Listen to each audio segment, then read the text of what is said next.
Now that the feet and legs have been turned, I focus on building the bottom base of the Highboy. I wanted to give a quick demo of the pieces that make up the base to help you understand what it is I'm working on in the video, since I don't actually complete the base in this video. These are the sides of the base. I didn't think the dovetails were beefy enough, so I ended up going with 5 dovetails, and I made them a little bit wider. For whatever reason, this SketchUp file doesn't show the back board as having any pins, but the front skirt and the rear board are the pins for the sides dovetails. Well, hopefully that helps a little bit, so let's start milling. For the bottom base pieces, I wanted to use lumber with the straightest grain as possible, so I picked through my stack, finding the best pieces.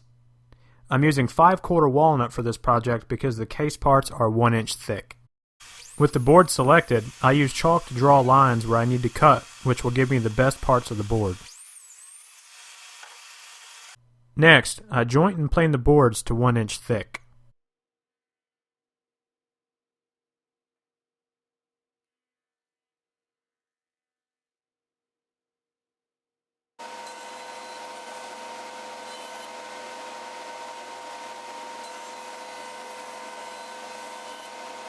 The bottom base pieces are 11 inches wide.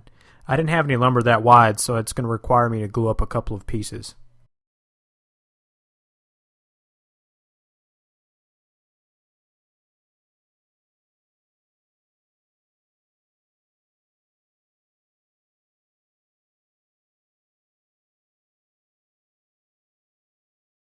The sides and front skirt have curves in them, so I made some templates.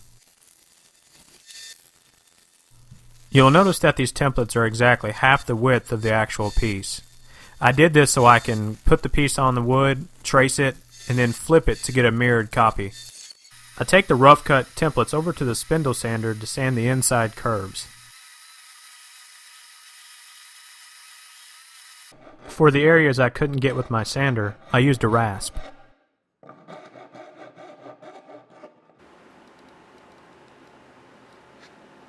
Now that the panels have dried, I take the sides, front, and back pieces to 11 inches wide over at the table saw.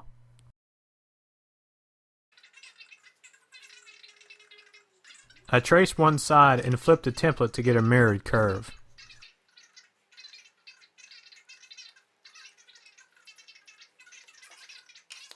Over at the bandsaw, I cut out the waist, staying about 1/8 of an inch away from the line.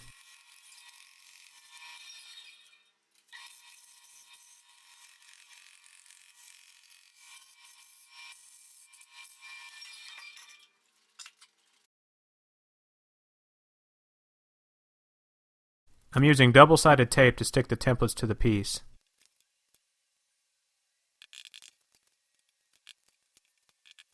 I use a bottom-bearing template bit at the router to make the sides match the templates. With half of one panel done, I take the template off and put it on the other side. You'll notice that I'm using a different bit. When routing this side of the panel, the grain changes, so I'm using a template bit with the bearing on top. The router wasn't able to fit in the tight areas of the curve. I used my rasp and sandpaper to get the rest.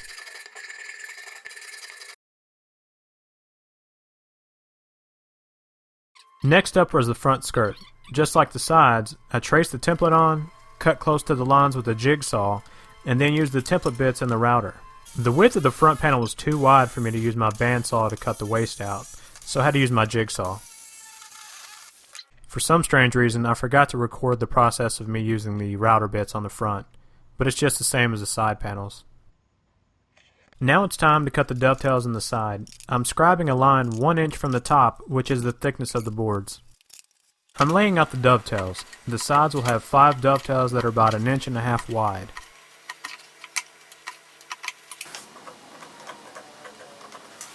Okay, I know I'm probably going to catch some flack for using a dovetail jig, but I really like the Lee Valley Magnetic Dovetail Guide for cutting the tails and pins. I'm a tails first type person, so here I am cutting the tails on the sides.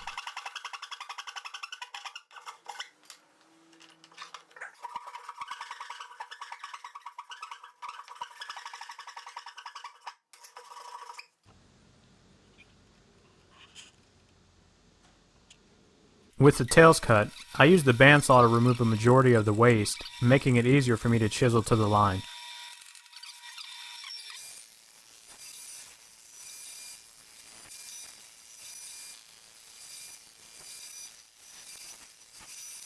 I placed the chisel on the scribe line and removed the rest of the waste.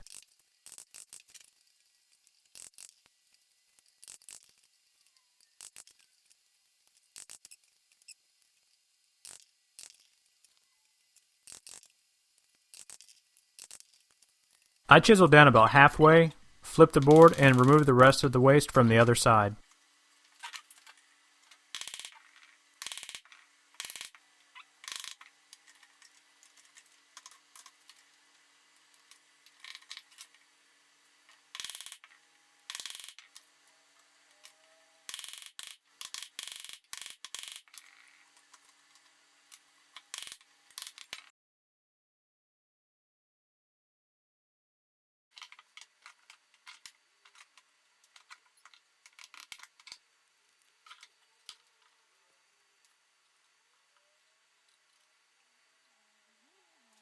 I transfer the tails using a marking knife.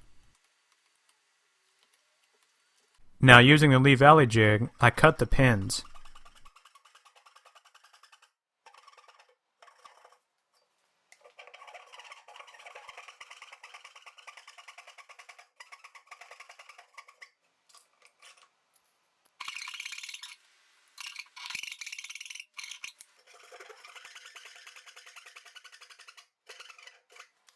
Just like I did with the tails, I used the bandsaw to remove the majority of the waste.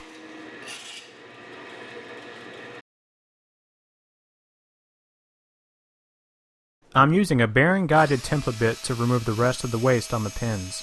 I learned about this trick from watching a woodworking video from Glenn Huey.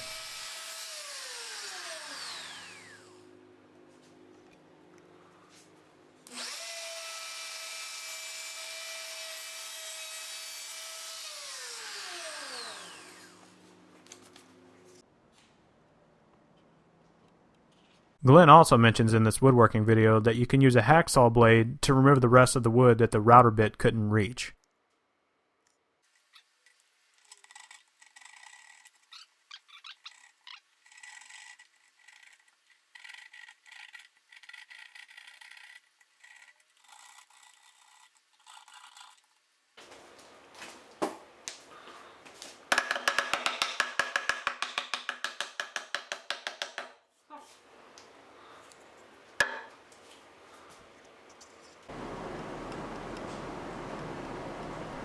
Unfortunately, I wasn't able to get the pins cut in the back piece for this video, but the process is the exact same as what I did with the front skirt. Thanks for watching, and if you want to follow along on this build, please subscribe to my channel.